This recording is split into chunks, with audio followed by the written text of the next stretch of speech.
Hello, Rose, and today we're going to be talking about the Iconoclast by Samuel Barnes in Anti-Philosophy. And I will note to start the genius of the title with the subtitle, because the iconoclast is someone of whom pursues and seeks the pure philosophy, the meta-question, something that Mr. Barnes will make very clear that we cannot achieve, because pure philosophy, a philosophy without assumption, presupposition, axiom, is impossible. And yet the iconoclast is someone who seeks that, and so to title it the iconoclast and anti-philosophy, he is right there off the bat, right out of the gate, suggesting a dialectical tension that we must learn to live with as human beings. Mr. Barnes is incredibly insightful and elegant. Missing Axioms was a tremendous book. We have reviewed that text already on this channel. There's a few papers about it, and the Iconoclast is a fitting follow-up to the Missing Axioms. Missing Axioms wants to argue that true nihilism is impossible. The moment we act, we are participating in a value. Even if we're not conscious of it, it is not possible to live without values. This has a lot of implications, and Missing Axioms explores that. And the Iconoclast will likewise be exploring that it is impossible to live without philosophy. The moment you act or think, you are participating in a philosophy.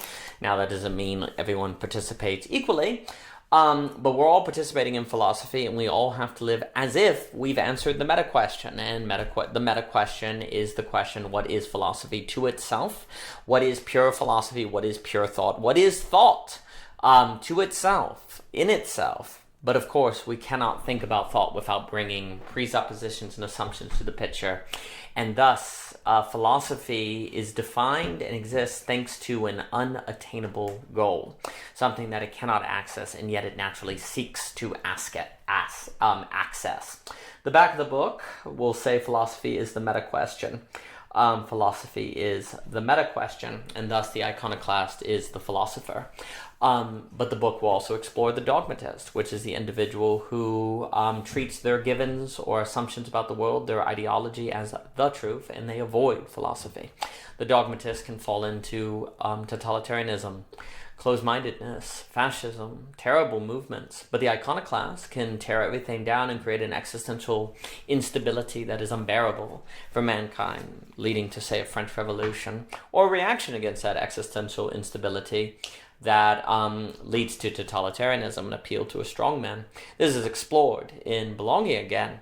And the language of iconoclast and the dogmatist, I think, is putting a metaphoric schema, a literary schema, around these complicated sociological and paradoxical tensions that makes me think of, say, Hermann Hesse, Goldmouth, and Narcissus Munn. I can't ever say the name, but that is exploring some Jungian archetypes. And there's a way in which Mr. Barnes' book makes me think of what Hermann Hesse did, and it creates a language, a way to understand these tensions that is very elegant and easy to refer to.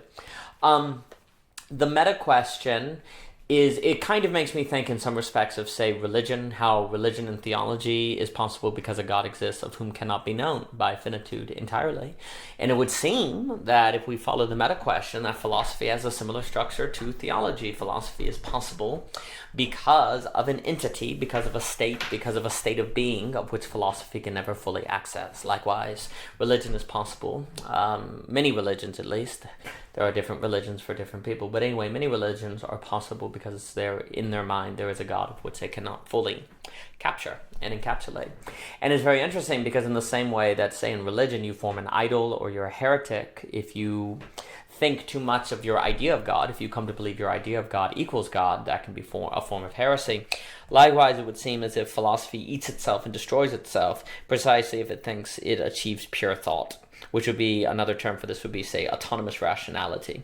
This book will also explore Donald Livingston, who I'm a big fan of. It will explore David Hume, Pyrrho, I think very important line of philosophical reasoning that has been lost. And therefore, when Mr. Barnes will talk about philosophy, he's really talking about philosophy, not necessarily every single possible form of philosophy, but philosophy of which seeks autonomous rationality, or a rationality of which it is its own grounding. And since this so much dominates philosophical reasoning, it is quite fair, I think, to say that his book is an anti-philosophy.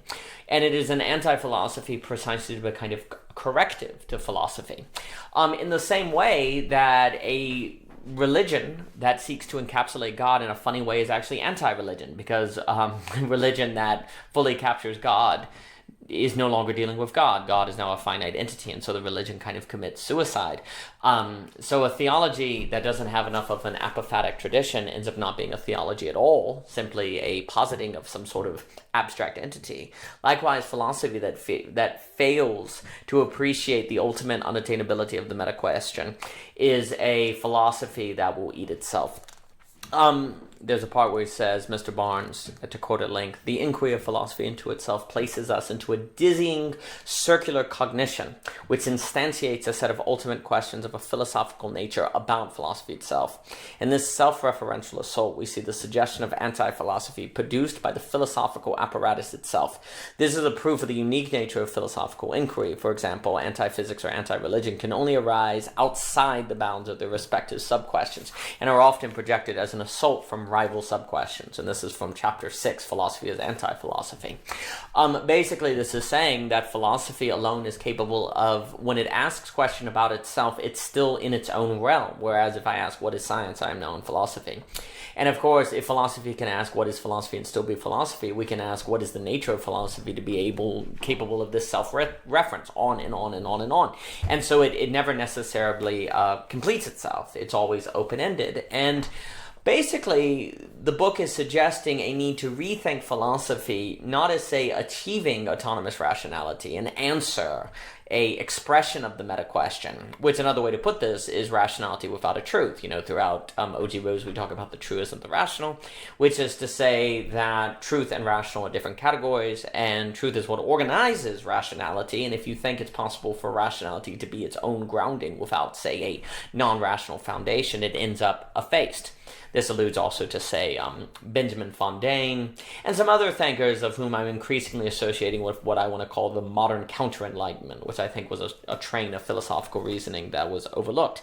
Anyway, what Mr. Barnes is proposing is a need for philosophy not to seek an answer to the meta-question, but to me, it seems as if what we need now is philosophy to be in the business of managing the meta-question, or helping us live with a meta-question that we cannot answer, in the same way that religion was in the business of helping people learn how to organize and live their lives around a God or ultimate being that they could not fully know, and had to resist the temptation to try to fully know, otherwise they'd fall into heresy and idolatry. Likewise, it seems we need a philosophy today that teaches us not to try to answer the meta-question, but to instead manage our inability to know the meta-question, and to find meaning and life and organization in the humility of which is necessitated from that meta-question. For me, Mr. Barnes' book is a wonderful way to connect David Hume with Hegel, because Hegel, I think, in absolute knowing, we can see absolute knowing for me as a state in which we accept a certain limitation on cognition and the impossibility of pure cognition, of pure philosophy, of pure thinking to thinking. And absolute knowing is the state where we know how to manage our limitation, and know about our limitation and accept them. And so I see coming to terms with absolute knowing as coming to terms with the meta-question, where we stop trying to answer the meta-question. Likewise, we stop trying to find enlightenment and instead learn to live with the meta-question. In the same way, absolute knowing is when we learn to live with the absolute. And live with is important because live must be concrete. And so we see in this the abstraction, negation, and concretion that Hegel stresses. I think Mr. Barnes is pointing to the need of philosophy to abstractly reason the meta-question, negate its own ability to answer the meta-question, and so then in its concretion live with the meta-question. And so I see where Mr. Barnes' work ties into Hegel very, very well. The book can be found on Amazon. Samuel Barnes has also had a tremendous discussion with Dr. Cadell Last on his book, and I suggest his work highly. I think he is an elegant and brilliant writer, and I always appreciate his work, and I'm glad the world is a place where his work can be encountered, enjoyed, and read. For more by Samuel Barnes, please visit his Amazon page, his YouTube channel, and thank you so much for your time.